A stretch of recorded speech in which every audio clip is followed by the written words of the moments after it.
नमस्ते। इन्टरनेट त हामी दिनौं चलाउँछौं, तर यो चल्छ कसरी? यो त पुरै जादु जस्तै लाग्छ होइन र? ल, आज त्यही जादुको पर्दा पछाडि के छ हेरौँ न त। एउटा सानो सामान्य क्लिकको यात्रालाई पछ्याउँदै हामी यो पुरै प्रविधिलाई एकदमै सरल भाषामा बुझ्ने कोसिस गर्नेछौँ। कहिल्यै सोच्नु भएको छ कुनै लिङ्कमा क्लिक गर्दा वा वेबसाइट खोल्दा खासमा के हुन्छ? हेर्दा त कति सामान्य टाम, तर यसको पछाडि एउटा गजबको अदृश्य प्रक्रिया चलिरहेको हुन्छ।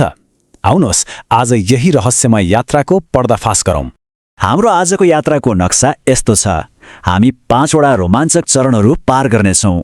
पहिला इन्टरनेट र वेबको फरक बुझ्छौँ, त्यसपछि यसका मुख्य पात्रहरू को हुन् तिनीहरूलाई भेट्छौँ, अनि डेटा यात्राका नियमहरू के हुन् त्यो सिक्छौँ। चौथोमा यसले हाम्रो लागि के सम्भव बनायो त्यो हेर्छौँ, र अन्त्यमा मोबाइल कनेक्टिभिटीको क्रान्तिसम्म पुग्नेछौँ। ल सुरु गरौँ है त। ल, हाम्रो पहिलो खण्ड।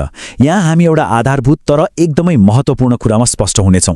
हामी अक्सर इन्टरनेट र वेबलाई एउटै कुरा हो जस्तो सोच्छौँ, तर वास्तवमा यी दुई फरक कुरा हुन् त एकअर्कासँग जोडिएका छन्। इन्टरनेट र वेबलाई बुझ्न एउटा सजिलो उदाहरण लिउँ। कल्पना गर्नुहोस्, इन्टरनेट भनेको देशैभरि फैलिएको सडक र राजमार्गहरूको विशाल जालो हो। यो भौतिक पूर्वाधार भयो। त्यसो भए वर्ल्ड वाइड वेब के हो त? वेब भनेको चाहिँ हो त्यही सडकमा गुड्ने गाडीहरू अनि सडकको छेउछाउमा भएका घर, पसल र पुस्तकालयहरू हुन् जहाँ सबै जानकारी राखिएको हुन्छ। मतलब सडक यानि इन्टरनेट बिना गाडी यानि वेब चल्न सक्दैन। अब पालो आयो हाम्रो यात्राका मुख्य खेलाडीहरूलाई भेट्ने। हरेक पटक हामीले वेब चलाउँदा केही मुख्य पात्रहरूले पर्दा पछाडि बसेर काम गरिरहेका हुन्छन्। आउनुहोस् तिनीहरूलाई चिनौँ। हाम्रो यात्राको सुरुवात हुन्छ वेब क्लाइन्टबाट। यो भनेको हाम्रो कम्प्युटर वा फोन हो र त्यसमा भएको वेब ब्राउजर जस्तो सफ्टवेयर हो। यसले नै जानकारी माग्ने अर्थात् अनुरोध पठाउने काम गर्छ। हाम्रो क्लिकको यात्रा ठिक यहीँबाट सुरु हुन्छ। अनि हाम्रो यात्राको गन्तव्य हो वेब सर्भर। यो एउटा एकदमै शक्तिशाली कम्प्युटर हो जसले वेबसाइटका सबै फाइलहरू यानि वेब पेजहरू सुरक्षित राखेको हुन्छ। यसलाई एउटा डिजिटल पुस्तकालय जस्तै मान्न सकिन्छ जहाँ हाम्रो अनुरोध पुग्छ र जानकारी खोजिन्छ। हामीले स्क्रिनमा जे देख्छौँ त्यो सामग्री HTML भन्ने भाषामा बनाइएको हुन्छ र हरेक पेजको एउटा छुट्टै वेब ठेगाना हुन्छ जसले त्यो पेजसम्म पुग्ने बाटो देखाउँछ, ठ्याक्कै हाम्रो घरको ठेगाना जस्तै।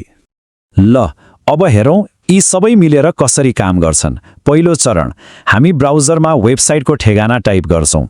दोस्रो चरण, हाम्रो ब्राउजरले इन्टरनेटको बाटो हुँदै सर्भरलाई एउटा अनुरोध पठाउँछ। तेस्रो चरणमा सर्भरले त्यो अनुरोध पाउँछ र हामीले खोजेको पेज पत्ता लगाउँछ।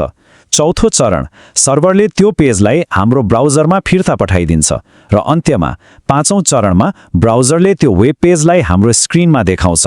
कति सरल देखिन्छ, तर पछाडिको प्रक्रिया कति शक्तिशाली छ। हाम्रो डेटा क्लाइन्टबाट सर्भरसम्म अनि फेरि फिर्ता आउँदा यसले केही नियमहरू मान्नुपर्छ। यी नियमहरूलाई प्रोटोकल भनिन्छ। यिनै नियमहरूले गर्दा नै इन्टरनेटमा हुने सबै सञ्चार व्यवस्थित र सुरक्षित हुन्छ। इन्टरनेटको सबैभन्दा आधारभूत भाषा नै TCP/IP हो। यसलाई एउटा एकदमै चलाक हुलाक सेवा जस्तो सोच्नुहोस् न। यसले के गर्छ भने हामीले पठाएको ठूलो डेटालाई साना साना प्याकेटमा टुक्र्याउँछ। हरेक प्याकेटमा ठेगाना लेख्छ अनि पठाउँछ, र जब ती सबै टुक्राहरू सही ठाउँमा पुग्छन् यसले फेरि तिनीहरूलाई जोडेर पहिलेकै स्वरूपमा ल्याइदिन्छ। अब कुरा गरौँ HTTP र HTTPS को। HTTP भनेको ब्राउजर र सर्भर बीचको खुला कुराकानी जस्तै हो। तर जब हामी अनलाइन ब्याङ्किङ वा शपिङ जस्ता संवेदनशील काम गर्छौँ तब त सुरक्षा चाहियो नि, होइन? हो, त्यही बेला HTTPS को प्रयोग हुन्छ। यो एउटा गुप्त र सुरक्षित कुराकानी हो जसलाई अरू कसैले बीचमा सुन्न सक्दैन। हाम्रो ब्राउजरमा देखिने त्यो सानो तालचाको चिन्हले यही सुरक्षाको ग्यारेन्टी दिएको हो। TCP/IP र HTTP बाहेक पनि इन्टरनेटमा हरेक विशेष कामको लागि छुट्टै नियमहरू छन्। जस्तै SMTP ले इमेल पठाउन मद्दत गर्छ, POP3 ले इमेल प्राप्त गर्न सघाउँछ र FTP ले चाहिँ ठूला फाइलहरू अपलोड वा डाउनलोड गर्ने काम गर्छ। भन्नुको मतलब हरेक कामको लागि एउटा विशेष नियम। अहिलेसम्म हामीले इन्टरनेटको भित्री संरचना र नियमहरूको बारेमा कुरा गर्यौं। अब हेरौं यो प्रविधिले हाम्रो दैनिक जीवनमा के कस्ता सेवाहरू सम्भव बनाएको छ। आखिर यो कनेक्टिभिटीबाट हामी के गर्छौं त? हाम्रो जीवन त अहिले वेब सेवाहरूले घेरिएको छ हैन र? अनलाइन सामान किन्नु, घरमै बसेर पढ्नु, मोबाइलबाटै ब्याङ्कको काम सक्नु, भिडियो कलमा कुरा गर्नु वा सोशल मिडियामा जोडिनु, यी सबै हामीले हरेक दिन प्रयोग गर्ने सेवाहरू हुन् र यी सबैको पछाडि यही शक्तिशाली प्रविधिले काम गरिरहेको हुन्छ। मतलब गुगलमा केही खोज्ने जस्तो सामान्य कामदेखि लिएर संसारको कुनै पनि कुनामा रहेको मान्छेसँग अनुहार हेरेर कुरा गर्नेसम्म यी सबै कुरा यही प्रविधिले सम्भव बनाएको हो। यिनै सेवाहरूले गर्दा त आज इन्टरनेट हाम्रो जीवनको यति महत्त्वपूर्ण हिस्सा बनेको छ। ल अब हाम्रो यात्राको अन्तिम खण्ड। यहाँ हामी यो कनेक्टिभिटी कसरी तारबाट मुक्त भएर हाम्रो हातको मोबाइलसम्म आइपुग्यो भन्ने बारे चर्चा गर्नेछौँ। पत्याउनुहुन्छ, यो सबैको सुरुवात एउटा सामान्य टेक्स्ट मेसेजबाट भएको थियो। हो, एसएमएस र एमएमएस नै मोबाइल डाटाका पहिलो पाइला थिए। यिनैले नै पहिलो पटक मोबाइल फोनमा डेटा सञ्चारको ढोका खोलेका थिए। त्यसपछि त गतिको क्रान्ति नै सुरु भयो। 3Gले फोनमा वेब ब्राउजिङ सम्भव बनायो। 4Gले यति तीव्र गति दियो कि भिडियो स्ट्रिमिङ र कन्फरेन्सिङ एकदमै सहज भयो। र अब 5Gले लगभग तत्काल गति दिइरहेको छ, जसले भविष्यका नयाँ प्रविधिहरूलाई शक्ति दिइरहेको छ। प्रविधिको विकास कति तेज छ भन्ने कुराको एउटा उदाहरण हेर्नुहोस्। 5G 4G भन्दा 100 गुणासम्म छिटो हुन सक्छ। सोच्नुहोस् त, 1-2 गुणा होइन, पुरै 100 गुणा। यो साँच्ची नै एउटा अविश्वसनीय छलाङ हो। एउटा साधारण सन्देशबाट सुरु भएर आज हामी वास्तविक समयमा जोडिएको संसारमा आइपुगेका छौँ। हाम्रो क्लिकको यात्रा यहाँ पूरा हुन्छ, तर एउटा प्रश्न छोडेर जाँदैछौँ। कनेक्टिभिटीको अर्को ठूलो छलाङले भविष्यमा के कस्ता नयाँ सम्भावनाहरू खोल्नेछ, सोच्दै गर्नुहोला।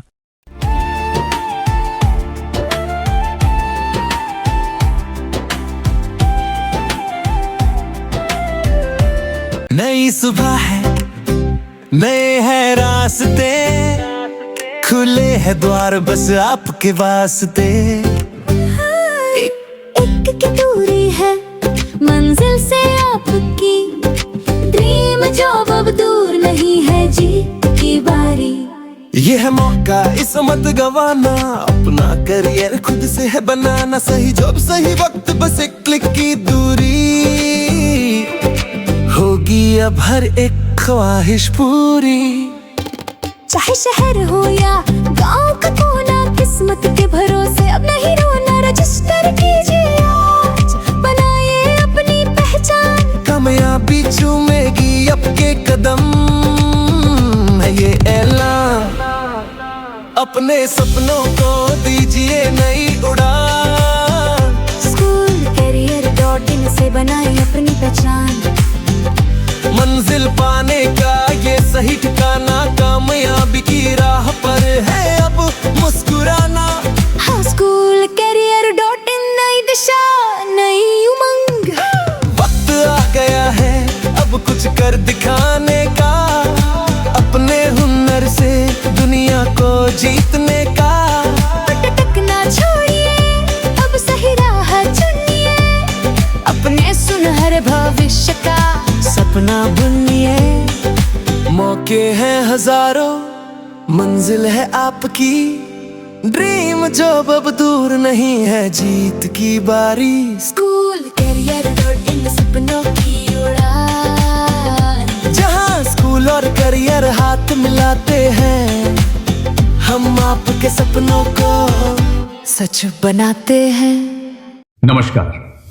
क्या आप स्कूल में नौकरी ढूंढ रहे हैं लेकिन सही वैकेंसी की जानकारी आपको समय पर नहीं मिलती? और अगर आप एक स्कूल चला रहे हैं तो क्या आपको भी योग्य और भरोसेमंद स्टाफ ढूंढने में परेशानी होती है? आज यही समस्या हजारों लोगों और स्कूलों के सामने है। दोनों को एक दूसरे की जरूरत है, लेकिन फिर भी दोनों एक दूसरे तक पहुंच नहीं पाते। यही समस्या हमने देखी और इसी से जन्म हुआ SchoolCareer.in का। यह एक ऐसा ऑनलाइन प्लेटफॉर्म है जहां स्कूल अपनी वैकेंसी पोस्ट कर सकते हैं और उम्मीदवार सीधे उन नौकरियों के लिए आवेदन कर सकते हैं। यहाँ केवल टीचर्स ही नहीं बल्कि स्कूल से जुड़े कई पदों के अवसर उपलब्ध हैं, जैसे office staff, computer operator, accountant, librarian और अन्य पद। हमारा लक्ष्य है स्कूलों और योग्य उम्मीदवारों को एक ही मंच पर जोड़ना। अगर आप स्कूल में अपना करियर बनाना चाहते हैं या अपने स्कूल के लिए बेहतरीन स्टाफ ढूंढना चाहते हैं तो आज ही विजिट कीजिए www.schoolcareer.in।